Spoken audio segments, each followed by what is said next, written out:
Gentleman yields back his time. Mr. Weiner, New York. Mr. Bill Rakes of Florida. Ms. Norton, District of Columbia. Mrs. Morella, Maryland. Mr. Lipinski, Illinois. Mr. Paul of Texas is recognized for 5 minutes. Thank you, Mr. Speaker. Mr. Speaker, our government intervention in the economy, the private affairs of citizens, and the internal affairs of foreign countries leads to uncertainty and many unintended consequences. Here are some of the consequences about which we should be concerned. I predict U.S. taxpayers will pay to rebuild Palestine, both the West Bank and the Gaza, as well as Afghanistan. U.S. taxpayers paid to bomb these areas, so we will be expected to rebuild them.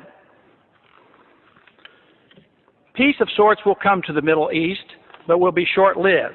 There will be big promises of more U.S. money and weapons flowing to Israel and to Arab countries allied with the United States. U.S. troops and others will be used to monitor the peace.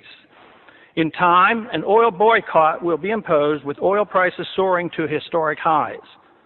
Current Israeli-United States policies will solidify Arab Muslim nations in their effort to avenge the humiliation of the Palestinians. This will include those Muslim nations that in the past have fought against each other.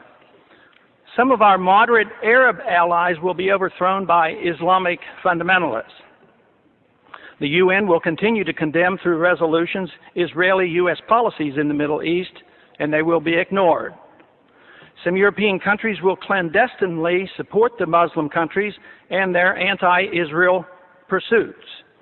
China, ironically assisted by American aid, much more openly will sell the militant Muslims the weapons they want and will align herself with the Arab nations.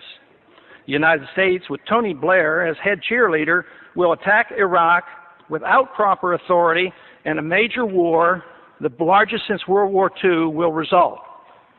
Major moves will be made by China, India, Russia, and Pakistan in Central Asia to take advantage of the chaos for the purpose of grabbing land, resources, and strategic advantages sought after for years.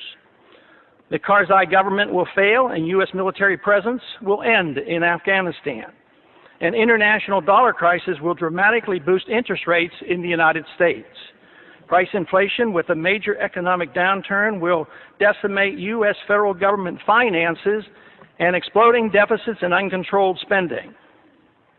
Federal Reserve policy will continue at an expanding rate with massive credit expansion, which will make the dollar crisis worse. Gold will be seen as an alternative to paper money as it returns to its historic role as money. Erosion of civil liberties here at home will continue as our government responds to political fear in dealing with the terrorist threat by making generous use of the powers obtained with the Patriot Act. The draft will be reinstated, causing domestic turmoil and resentment. Many American military personnel and civilians will be killed in the coming conflict. The leaders of whichever side loses the war will be hauled into and tried before the International Criminal Court for war crimes. The United States will lose the war, but neither will we win. Our military and political leaders will not be tried by the International Criminal Court. The Congress and the President will shift radically toward expanding the size and scope of the federal government. This will satisfy both the liberals and the conservatives. Military and police powers will grow, satisfying the conservatives. The welfare state, both domestic and international, will expand, satisfying the liberals.